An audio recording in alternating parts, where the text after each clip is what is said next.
In this video lecture, we will go through osmotic pressure and reverse osmosis. By now, we are familiar with what is osmosis, right? In the previous video lecture, we have already done this.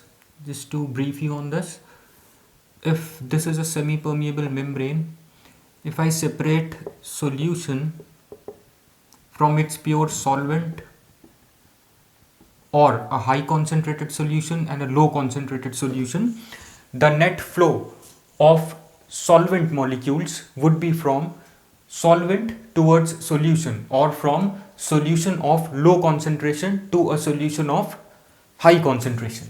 And we know that this semi-permeable membrane, which is a barrier between solution and solvent, allows only solvent molecules to pass through it because of its pore size, right? This semi-permeable membrane, this is a semi-permeable membrane which contains pores such that only solvent molecules will pass through it, not the solute particles, right? So osmosis is the flow of solvent molecules through semi-permeable membrane from a solution or from a region of lower concentration to a region of higher concentration, right? So here net flow of solvent would be from solvent to solution, right? This is the pure solvent of this solution. What we mean by this is, if this is a solution of water plus sodium chloride, solvent here is water. So this is water.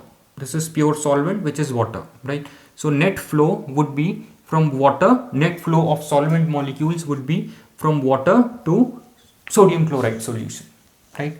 Or from a solution of low concentration to a solution of high concentration. Low concentration, the solution that contains less solute, right?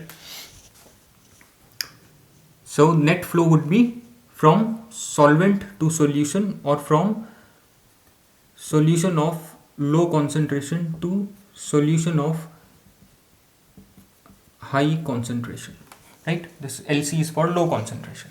Now in this video lecture, we will go through what is osmotic pressure, right? What we'll do is we'll just perform a simple experiment, right, to understand what exactly is your osmotic pressure. What we'll be doing is we'll just take this kind of a container, right?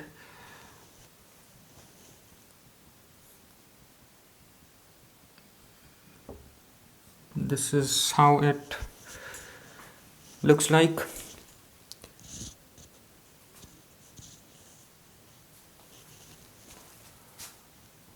If I just draw this,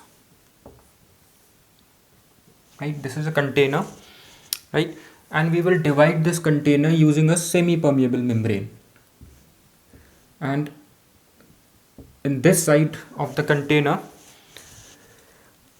this contains your solution, right, and this contains your pure solvent. It's similar kind of scenario, right? So here, where would be the net flow of solvent? This is a piston using which I can change the pressure, right? And this is a narrow tube,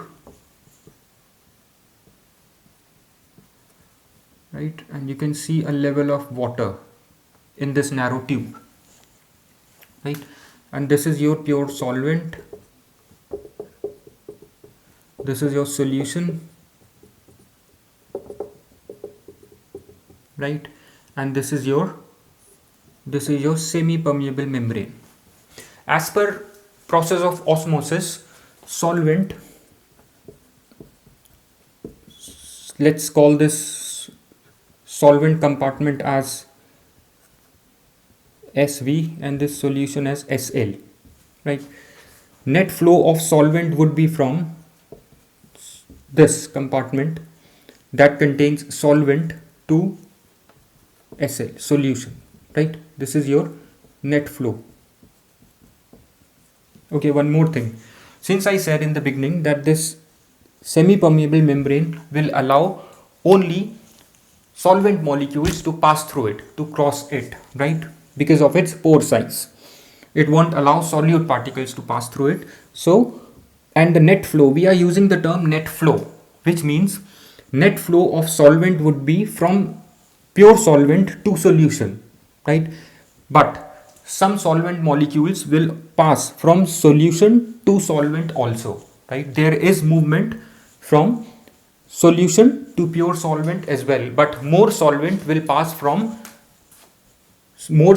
molecules will pass from solvent to solution, or from a solution of low concentration to a solution of high concentration, because this site contains more solvent molecules, right? So net flow of, let's take and represent it using a different color. Net flow of solvent would be like this, from solvent to solution, right? Now let's say this process of osmosis is going on for some time. Now we have a piston arrangement here. Using piston we can increase or decrease the pressure, right? So what I'll do is, let's say the solvent molecule is moving from this compartment to this compartment, from solvent to solution, right? And when solvent molecules will pass or will flow into this solution compartment, the level of water will rise, right? And due to the water or the solvent molecules entering in this section of the container, this piston, the piston will move upwards or outwards, right? This piston will move upwards, right? Due to the motion of solvent molecules to this side of the container, right? So what I will do is, okay, there is one more thing. Since we have a narrow tube here, the level of liquid in the narrow tube will fall down, right? Because solvent is moving towards this side and this piston will rise, right? This level of piston, the piston will rise upwards, right, or outwards. Now if I increase pressure using this piston, right, if I increase pressure on solution side, right, using this piston arrangement, at one point the movement of this solvent will stop, right? The movement of this solvent molecules will stop at certain pressure, right? Say at certain pressure P, the movement of this solvent into the solution compartment will stop, right? This pressure at which this movement will stop is known as osmotic pressure, right? This is known as osmotic pressure. And one more thing, when you are applying pressure using this piston on the solution side, the solute particles, the pressure on this semi-permeable membrane is due to the solute particles, because this solution contains solute particles as well. So here the pressure due to solute particles will increase, right?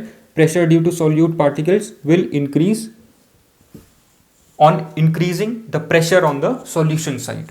Now due to this increase in pressure, right, due to this solute particles, just imagine if you are increasing pressure, right, from this side on this semi-permeable membrane, it will stop the movement of this solvent into the solution side, right? So this osmotic pressure, the pressure that is developed, is due to the solute particles, right?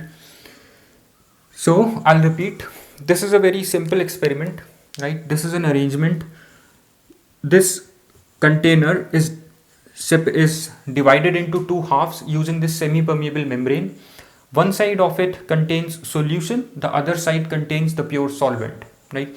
As per the normal process of osmosis, the solvent molecules will pass from this side to this side, right? So net flow of solvent would be from solvent side to solution side, right? And due to which the level of the piston will rise on the solution side and the level of water in the narrow tube will fall down, right? Now what I do is I increase pressure on the solution side, right? If you keep on increasing pressure, at one point the flow of solvent molecules into the solution side will stop, right? That is, the process of osmosis stopped. When I say the movement of solvent molecules stopped, that means the process of osmosis is stopped now, right? And the pressure at which this flow of solvent or the process of osmosis is stopped is known as your osmotic pressure, right? And this osmotic pressure is due to the bombardment of solute particles on this semi-permeable membrane, right? Now, so now we are clear about what is your osmotic pressure. Osmotic pressure. Osmotic pressure is denoted by pi, right? And this is pressure on solution side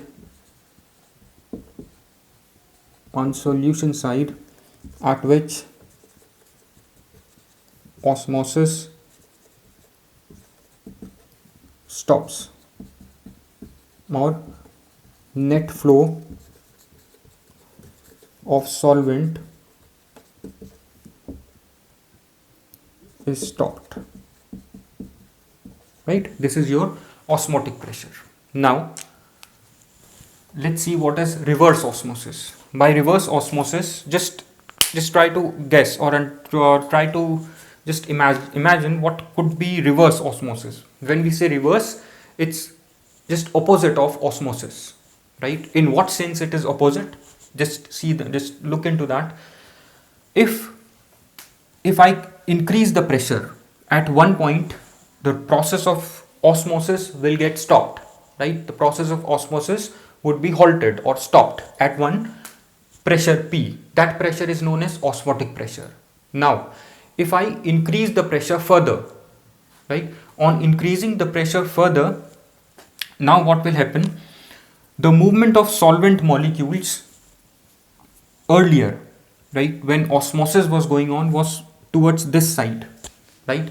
Now, if I increase pressure beyond osmotic pressure, the solvent molecules will start flowing from solution side into pure solvent, or in case of less and high concentrated solution, the solvent molecules will start moving from solution side or from high concentrated solution to low concentrated solution. This process is known as your reverse osmosis, opposite of osmosis, because opposite or reverse in the sense of direction of movement of solvent molecules, right? Because in normal osmosis process, the solvent molecules will move from solvent to solution side, or from low concentrated solution to high concentrated solution, right?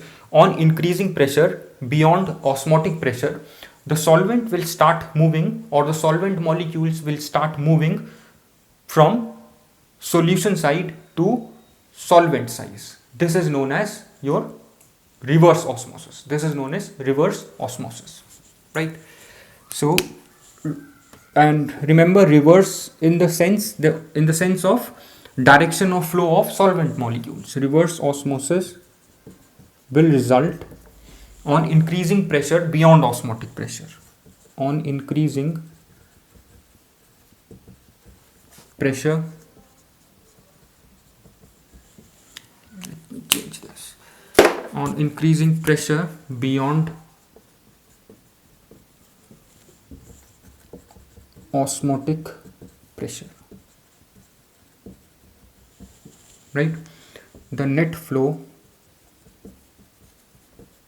of solvent molecules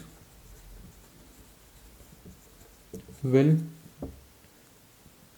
reverse compared to normal process of osmosis. right? And this net flow would be from solution side to solvent side. This is your reverse osmosis. And this process of reverse osmosis has a very important application in purification of seawater. We know that we cannot drink seawater because it contains very high concentration of salts, right? So this process of reverse osmosis is used to purify the seawater and to make it drinkable. So what we call it as, this process of purification of seawater using the process of reverse osmosis is known as desalination of seawater, right? We have desalination of seawater, right? What we would be doing in desalination is, we just take this kind of, it's a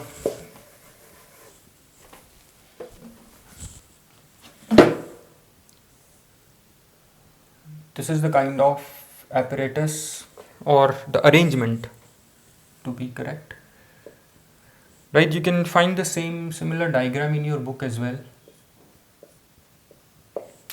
right? And here this is your kind of reservoir, right, from where you can pour the, or this is your, I'm sorry, this is not the reservoir, this is the piston, right? Because in reverse osmosis, you know, we have to use the pressure which is beyond osmotic pressure, like we have piston here, so here also we have piston, right?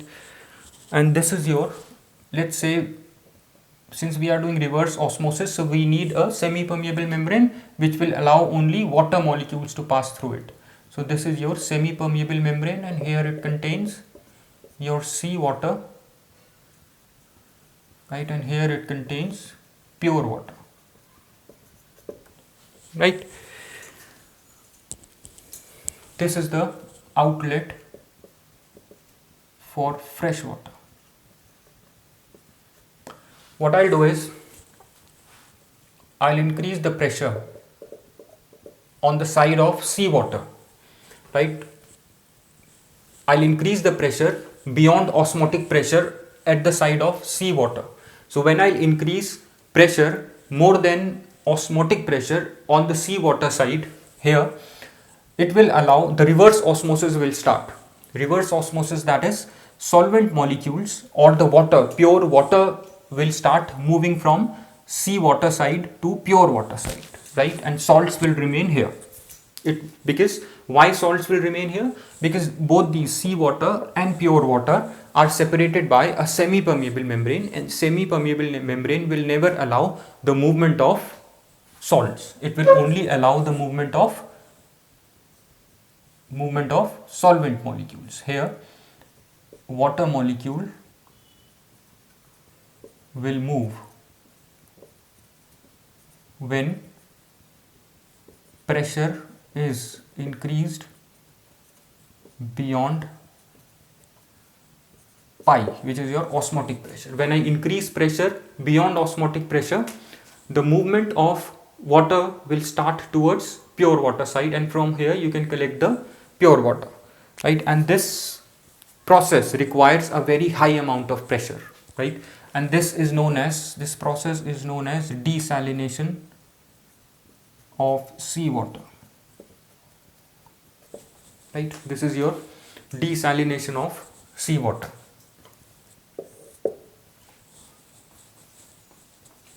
right? So this is one of the important applications of reverse osmosis.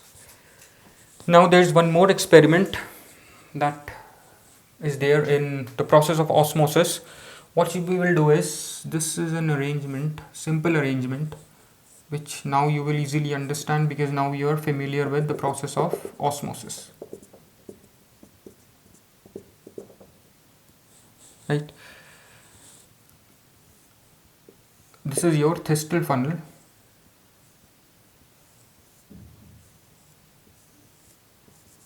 right? This Thistell funnel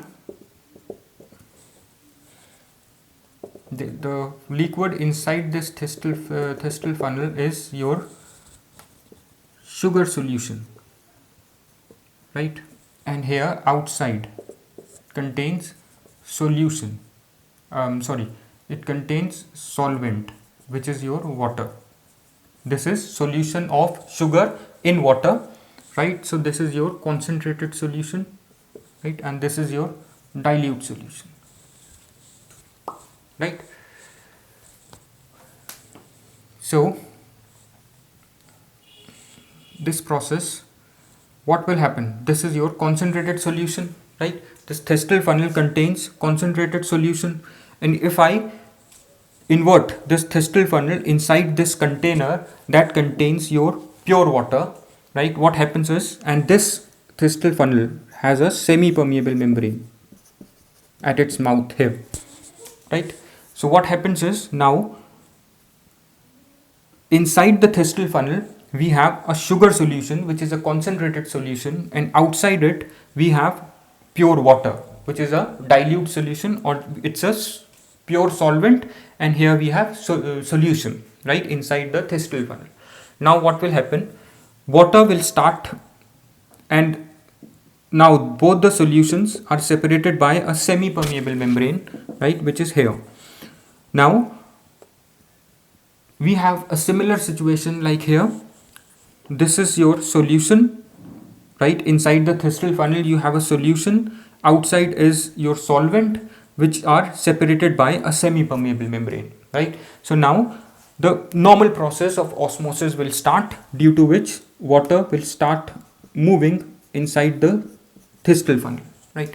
When water will start moving inside the Thestel funnel, at one point, or when water will start moving, first the level of water will start rise. Level of water will rise in the stem of the Thestel funnel, right? And it will be observed that at one point this level will stop. Say at height h, the level of water will stop, right, inside the stem of the Thestel funnel. So we know, as per liquids, the pressure is calculated using HDG, right, height, density of liquid, and gravity, since water is moving against gravity, right? So this is the pressure of the liquid when it gained height h, right? And it is noticed that at height h, since the level has become constant, that is, the level of water is not further rising, that means this movement of solvent molecules inside the Thestel funnel has stopped, due to which this level has become constant, right? That means due to this pressure, right, which this liquid has gained after rising to height h, due to this pressure, the movement of this solvent molecules inside the Thestel funnel, that is inside the sugar solution, has stopped, right? And this pressure is known as your osmotic pressure, right? So this pressure, in this case we will call it as hydrostatic pressure. Hydrostatic pressure, right? Due to this hydrostatic pressure, the movement of solvent molecules from solvent to inside the sugar solution, right, inside this Thestel funnel that contains the concentrated solution, sugar solution, has stopped. So this pressure, that means this pressure has stopped the normal process of osmosis. So this pressure is known as your osmotic pressure, right? This is a simple experiment. Now if we have a method to measure the osmotic pressure, right? How to measure the osmotic pressure, right? So this is the arrangement which is known as Berkeley and Hartley's method to measure the osmotic pressure. In this container, this part of this arrangement contains solvent, right? And this porous tube, this is a porous tube that contains solvent, pure solvent, and it has a semi-permeable membrane here, right? And this is the outer jacket. We call it an outer jacket, or we call it a gunmetal vessel, right? This is an outer jacket or the gunmetal vessel. So as per the normal process of osmosis, since this is a semi-permeable membrane, this is solvent and this is your solution, right? So liquid will start moving in this direction, right? Liquid will start moving in this direction, right? That is from solvent towards solute, or towards, from solvent towards this solution side, which is your more concentrated side, and this is less concentrated. So solvent molecules will start moving into solution side or into the outer jacket, right, that contains solution through the semi-permeable membrane, right, and you will notice a level of water will decrease here, right, due to the movement of solvent outside or into the jacket. So what you will do is, here again you have this piston arrangement, right, or this is an arrangement, this is you call it a pressure gauge, which is same as the piston like we had here. This is your pressure gauge, right? Using this pressure gauge you can increase and decrease pressure. So at one point just increase the pressure. At one point this movement of solvent molecules in the outer jacket will stop, right? So the pressure that is recorded here, right, at which the movement of solvent molecules will stop into the outer jacket or into the solution side, right, that pressure is known as your osmotic pressure. Using this method we can easily calculate the osmotic pressure. I'll repeat, this is a solution side, this is a solvent side. So as per normal process of osmosis, solvent molecules will start moving into solution side, right? So we will increase the pressure to stop the process of osmosis. The pressure at which the movement will stop, will notice that pressure is the osmotic pressure of this solution, which is under examination, right? This solution is under examination. This is the osmotic pressure of solution, right? So I hope this is clear. In the next video lecture we will go through Van't Hoff theory of dilute solutions. Thanks.